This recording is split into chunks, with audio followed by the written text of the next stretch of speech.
बहुत ऐसा युवा बाड़न जौन अपन खुद के रोजगार करे के चाहत रहन, जेकर बैकग्राउंड अच्छा नहीं खे, अगर वो बैंक में जात रहन अपन प्रोजेक्ट रिपोर्ट लेके, अगर बैंक डिनाई करता तो का अरविंद सिंह से संपर्क कर सकता? निश्चित रूप से 24/7 संपर्क कर सकता, अपने बैंक से बात करके लोन दिलवा? निश्चित रूप से बात करब, जौन भी माध्यम से भी बात करब, ओकर और संबंधित जे भी रेस्पेक्टली हमारा अधिकारी हुई सबसे बात।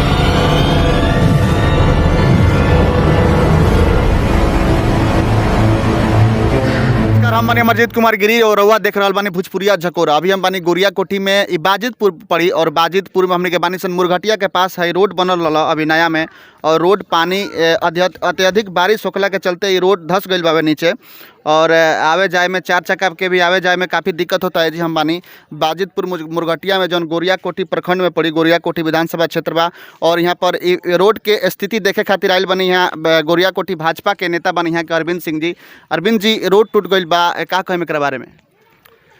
अत्यधिक बारिश भइला के चलते ये रोड क्षतिग्रस्त भइल बा। अभी हमरा गाँवे के रोड बा, गाँव के ही मुरघटिया है।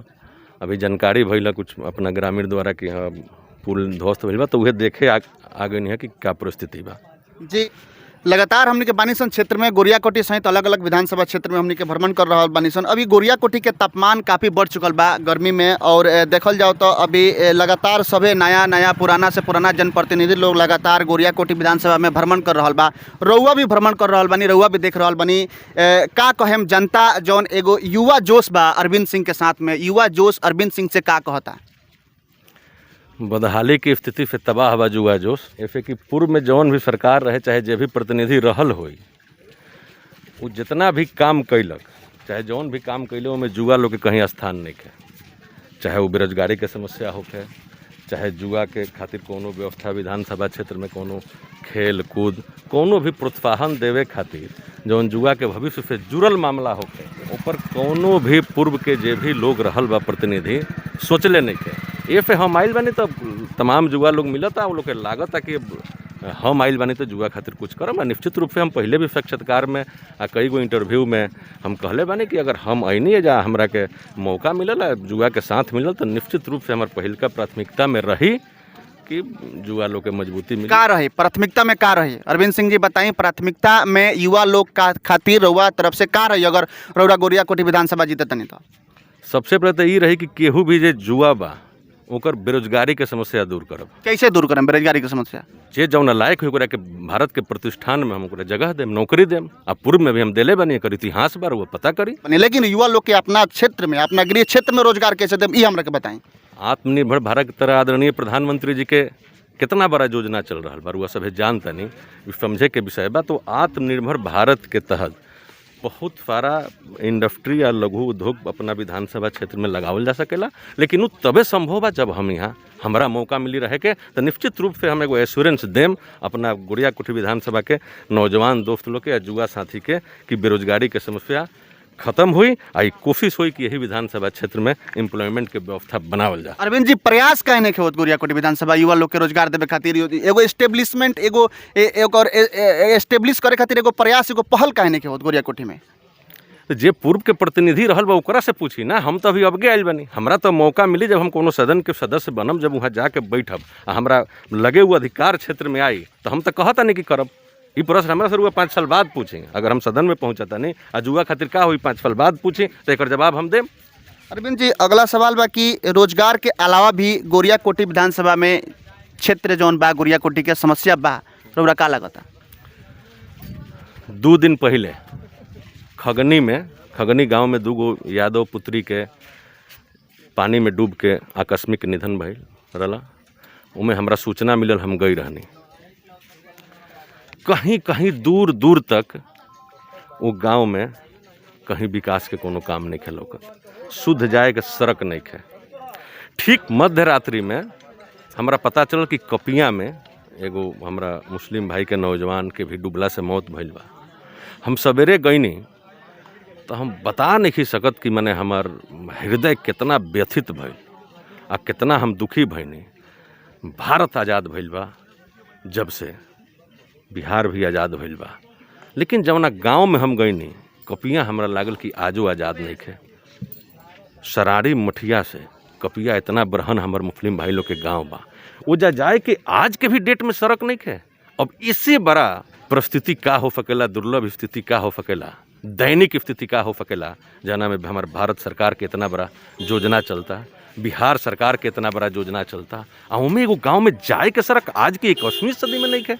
अब अलग अलग तरीका से लोग अपन डंका के चोट पर कहता कि विकास भइल बा, विकास के मॉडल पेश होता। कौना विकास के मॉडल पेश होता भाई? ये तो हमरा बुझाते नहीं कि विकास के मॉडल का बा। दोषी के बा रोड नहीं के बनल तो दोषी के बा। राउर केंद्र में राउर सरकार बा, पिछला अभी 10वां चल रहा बा, मोदी के दूसरका टर्म चल रहा बा, बिहार में भी राउर पार्टी के सरकार बा। दोषी के बा अरविंद जी?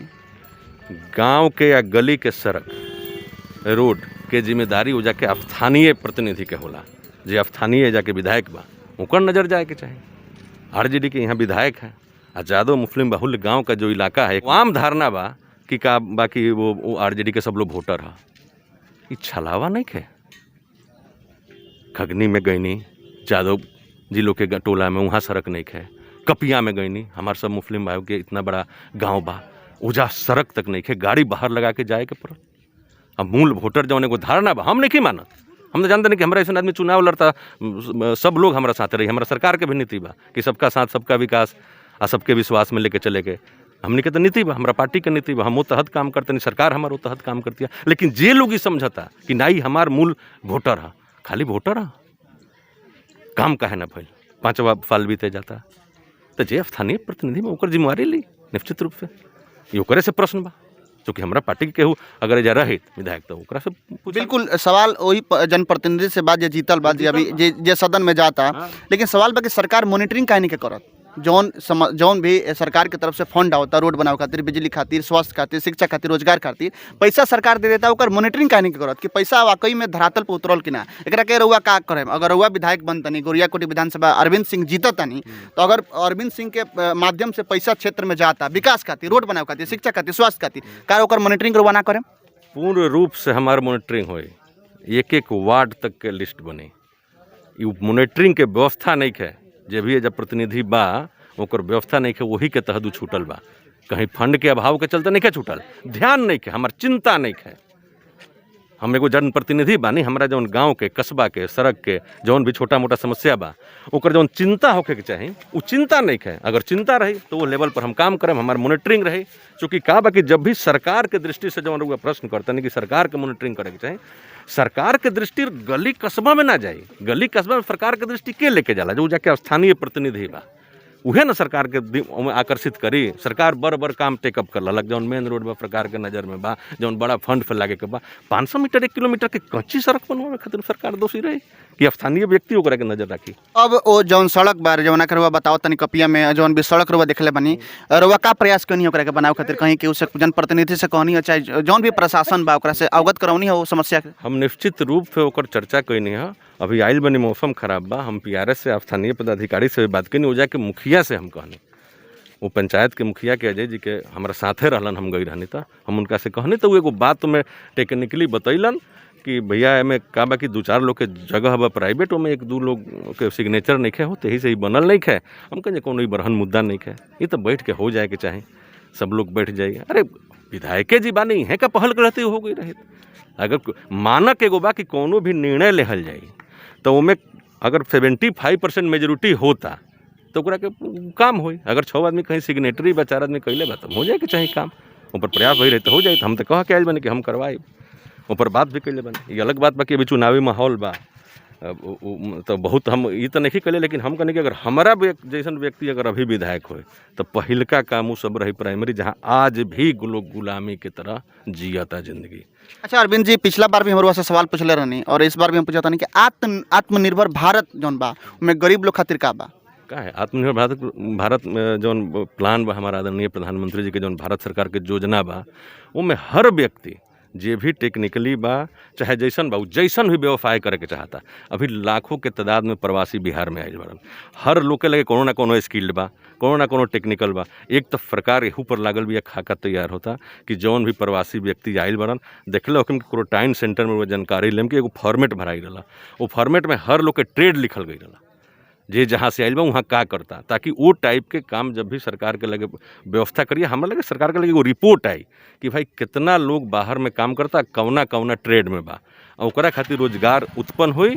आत्मनिर्भर भारत के तहत रउरा भी व्यवसाय कर सकतानी। ओमे लाखों के लोन बा जौना के कोनो इंटरेस्ट नहीं है, 1 साल बाद ओकर इंस्टॉलमेंट देवे के बा, बहुत सारा ओकर प्रावधान बा। अरविंद जी एगो सवाल पूछम जौन हम सिवान के सांसद कविता सिंह से पूछले रहे, लेकिन हमरा सेटिस्फेक्शन जवाब नहीं मिलल। हम चाहेम कि रउरा जवाब दी ताकि हम सेटिस्फाइड होकी। सवाल ई बा कि रउरा कहतनी कि ओइमे बहुत तरह के लोन बा जौन गरीब आदमी खातिर बा, और हम ये भी सुनले बानी और पढ़ले बानी न्यूज़पेपर के माध्यम से, टीवी के माध्यम से कि 50,000 से लेकर 5 लाख 10 लाख तक बिना गारंटी के लोन बैंक दी। लेकिन अरविंद सिंह जी धरातल से बात बता रहुआ, बार बार कहनी कि रउरा एगो ट्रैक्टर चालक बनी। हम एगो ट्रैक्टर चालक के रूप में रउआ से बात करतनी कि एगो ट्रैक्टर चालक के का बैंक बिना गारंटी के लोन दी? ओकर गारंटी बा रोड मैप, ओकर गारंटी बा प्रोजेक्ट रिपोर्ट के ही बैंक गारंटी मान ली। रउआ ओकरा के सारा अध्ययन कैले बानी। बैंक के लोन देवे के वो गारंटी तो होला, लेकिन जैसे हम चली पाव रोटी के कारखाना हमरा लगावे के बा, पाव रोटी हमरा उत्पादन करे के बा, हमरा पीपीई प्रोडक्ट उत्पादन करे के बा, तो जौन ओकर प्रोजेक्ट रिपोर्ट बनी कि हम कहीं ना कहीं जमीन में लगाएम उपकरण, वो जमीन हमार रही कि लीज पर रही, वो प्रोजेक्ट रिपोर्ट ही ऐसा तैयार हुई कि ओकरे के बैंक आधार मान ली अरुआ के लोन दे दी। ओमे सीधा लिखल बा कि कौनो भी प्रकार के बिजनेस लोन ओकर प्रोजेक्ट रिपोर्ट के आधार पर मिलेला और बैकअप देखल जाला। लेकिन ये आत्मनिर्भर भारत के जौन प्लानिंग में बैकग्राउंड से बहुत मतलब नहीं है। जौन काम करे जाता नहीं, जौन बिजनेस करे जाता नहीं, ओकर प्रॉपर प्रोजेक्ट रिपोर्ट सबमिट करे, निश्चित रूप से बैंक को मिले। मतलब लगा था कि बैंक गरीब आदमी के बैंक लोन दी बिना गारंटी? हाँ, निश्चित रूप से दे, एकदम दे। अगर नहीं दे तब हमरा से बताओल जाओ, प्रोजेक्ट रिपोर्ट हुआ सबमिट करी, हमने के संज्ञान में ऊपर बात कल जाए, जो ओकर शीर्ष अधिकारी बा, जो उससे रिलेटेड व्यक्ति रहे उससे बात कल जाए। मैंने गोरिया कोठी में बहुत ऐसा युवा बाड़न जौन अपन खुद के रोजगार करे के चाहत रहन, जेकर बैकग्राउंड अच्छा नहीं है। अगर वो बैंक में जात रहन अपन प्रोजेक्ट रिपोर्ट लेके, अगर बैंक डिनाई करता तो का अरविंद सिंह से संपर्क कर सकता? निश्चित रूप से 24/7 संपर्क कर सकता। बिल्कुल। बैंक से बात करके लोन दिलवा? निश्चित रूप से बात करब, हम जौन भी माध्यम से भी बात करब, ओकर और संबंधित जे भी रेस्पेक्टली हमारा अधिकारी हुई सबसे बात करब। अच्छा अरविंद सिंह जी, एगो अगला सवाल हमरा से पूछे, बहुत ही इम्पोर्टेंट और महत्वपूर्ण बावे सवाल कि गोरिया कोठी विधानसभा के चुनाव के मैदान में रउरा आगल बनी, और एगो युवा जोश अरविंद सिंह के साथ में गोरिया कोठी में दिखाई देता। लेकिन युवा जोश जौन बा ये भी जाने के चाहता कि रउरा स्टेटमेंट भी दिले बानी भोजपुरिया झकोरा कैमरा के माध्यम से कि हम कोनो गाड़ी पर ना चढ़म, जौन हमार अपन हम जौन पार्टी में बानी, अगर वो पार्टी ही हमरा के चाही तो हम आ सकत नहीं। लेकिन अब आखिरी सवाल ये बा कि अब अरविंद सिंह जी के जौन स्टैंड बा का उहे स्टैंड रही कि अपन स्टैंड के बदले? कोनो बदलाव नहीं है। पहिलका जब रउरा भोजपुरिया झकोरा पर हम इंटरव्यू दिले बानी, हम आजो वही स्टैंड पर कायम बानी। हम निश्चित रूप से हमारा अपना स्टैंड में कोनो बदलाव नहीं है। पार्टी टिकट दी, टिकट देवे के काम पार्टी के बा, जनप्रतिनिधि चुने के काम जनता के बा, तो हम निश्चित रूप से एकदम। लेकिन अरविंद सिंह जी लक्ष्य के कितना करीब? हम पिछला बार भी पूछले रहे और आज भी पूछे हम, काहे कि जनता के सवाल भाई, हमारा सवाल नहीं है। हम तो अपना के 100% करीब मानता नहीं, हम तो 100% मानता नहीं, क्योंकि हम जनता के काम करे खातिर आइल बानी। अच्छा, का वजह बा अरविंद सिंह जी युवा जोश जो रउरा साथे दिखाई देता, का वजह बा, काहे दिखाई देता? एकर वजह यह बा कि अरविंद सिंह के लगे कोनो फाइल पेंडिंग ना रहेला। जुआ एगो स्लोगन बनैले बा अरविंद सिंह के नाम पर, वो रउरा अपन पूरा व्यूअर्स के और रउरा चैनल के माध्यम से हम बतावे के चाहता निकाल जुआ लोग कहीं भेजले बा कि पहले इस्तेमाल करो फिर विश्वास करो, उसका नाम अरविंद सिंह है। अच्छा, जो टेक्निक बा खास करके युवा लोग में हम देखा तनी के चर्चा करता लोग, काफ़ी जगह पर हमारा भेंट मुलाकात भइल, तो युवा लोग अरविंद सिंह के चर्चा करता। लेकिन एक और बात के चर्चा होता कि अरविंद सिंह के लगे कौन टेक्निक बा कि जब वहाँ के क्षेत्र में जाता नहीं, भ्रमण करता नहीं, और कोनो समस्या होता तो तुरंत फोन लेता नहीं और बात करता नहीं, और शाम होते होते मतलब सूरज ढले ढले समस्या का समाधान हो जाता। हम चाहें कि हमारा व्यूअर्स के बताएं कि टेक्निक का बा? कोनो टेक्निक नहीं है, जनता के सब आशीर्वाद बा।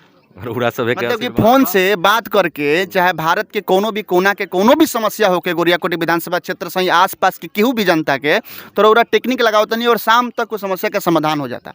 पार्टी के वो कर्जकर्ता बानी, वो पार्टी के मजबूती बा, एजा लाखों जनता जनार्दन के आशीर्वाद बा, ओकर मजबूती बा। देश भर में अपन लगभग हर प्रदेश में सरकार बा पार्टी के, ओकर मजबूती बा। एगो ट्रैक्टर ड्राइवर के आत्मविश्वास बा, जन भावना के इच्छा बा, शुरू से सेवा भाव बा, ओकर मजबूती बा। ओमे कोनो टेक्निक नहीं है। जब भी रउरा काम करे के इच्छा रही जनता के, जुआ के, केहू के साथे, तो रास्ता ओकर आप बनत चल जाए। आ जब इच्छा ना रही, रउरा कोनो विजन ना रही काम करे के, तब नहीं है। ओमे टेक्निक तो कोनो नहीं है। जानते बने लॉकडाउन से लेके अभी तक जितना भी हम काम कैले बने, अभी भी ओमे कोनो हमारे एरिया नहीं है, कोनो जोन नहीं है। हम बिहार भर करीला, देश भर करीला, ना कोनो जात बा, ना पात बा, ना कोनो धर्म बा। तो जेकरा काम करे के बा ओकर रास्ता बन जाई, संबंध बा। तमाम देश भर में अधिकारी, लीडर, सरकार के जौन मशीनरी बा, पार्टी के जे बड़िए लोग बा, एगो अनुज खान इज्जत देला, जानेला कि ट्रैक्टर ड्राइवर है, जौन काम कही उ सही काम कहते कह देला।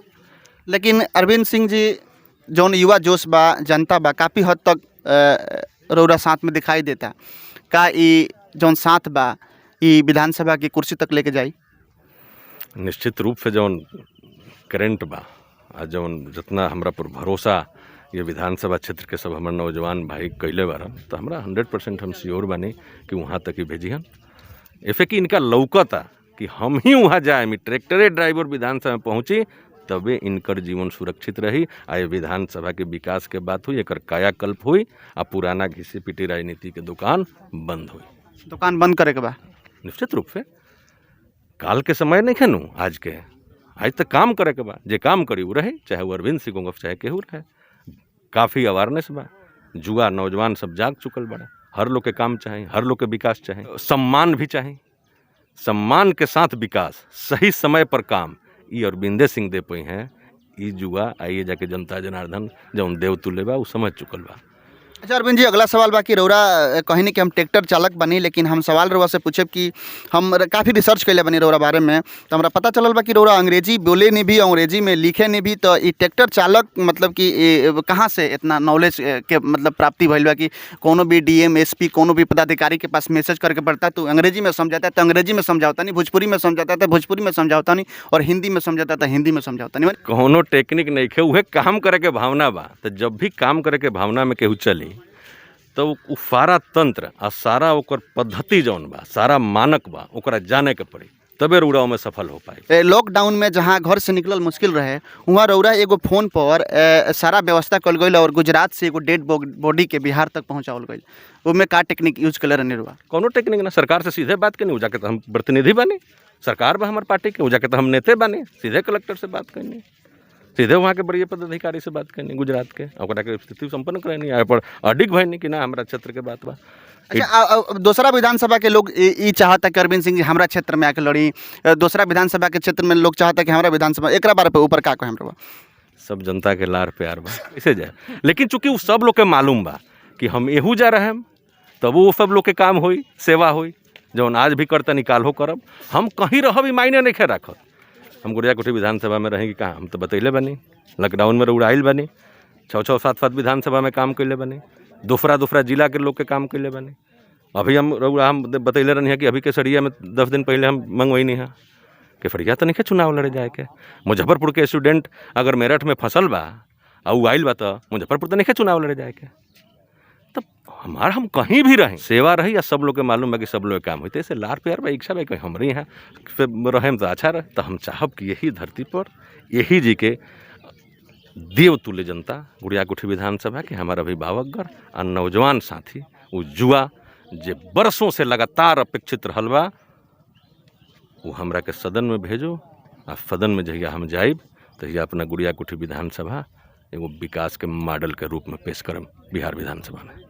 बिल्कुल, बहुत बहुत धन्यवाद अरविंद जी, रउआ जुड़ के भोजपुरिया झकोरा से अपन बात रखनी, और हम चाहेब कि रउआ बात करके रोड जो खराब भइल बा एकर भी मरम्मत रउआ जल्द कराएं। निश्चित रूप से हम उहे देखे आईनी हाँ, आई भोजपुरिया झकोरा के माध्यम से हम पूरा व्यूअर्स और पूरा अपना विधानसभा क्षेत्र के क्षेत्रवासी से, सब अभिभावकगण से, सब नौजवान साथी से, हम अपना पूरा युवा साथी से ये अपील करब कि कोरोना बीमारी काफ़ी भयंकर रूप ले चुकल बा, वापस बिहार सरकार के लॉकडाउन करे के पड़ल बा। चूँकि एकर चैन तूरे खातिर लॉकडाउन के अलावा सरकार के लगे कोनो विकल्प ना रहल। बहुत समीक्षा कैला के बाद ही निर्णय लेहल गइल बा।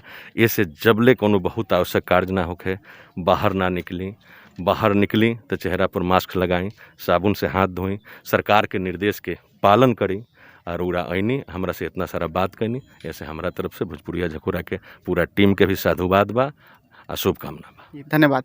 यहाँ के रहनी यहाँ गोरियाकोठी विधानसभा से भाजपा के नेता बनी और यहाँ के भावी प्रत्याशी बनी गोरियाकोठी, लगातार यहाँ के लागल बनी, सबे जनता यहाँ के साथ में बा। यहाँ कहतन कि बिल्कुल हम अपना लक्ष्य के करीब में बानी। अब आवे वाला समय बताई कि यहाँ के लक्ष्य के करीब बानी कि नहीं की, लेकिन जनता के प्यार और आशीर्वाद लगातार यहाँ के मिल रहा बा और लगातार यहाँ के गोरियाकोठी विधानसभा क्षेत्र में भ्रमण कर रहा बानी। हालांकि लॉकडाउन लागल बा, लॉकडाउन के चलते यहाँ के भी घर पे बानी। हम बनी अमरजीत कुमार गिरी, गोरियाकोठी विधानसभा से। कैमरामैन हरिराम यादव के साथ, धन्यवाद।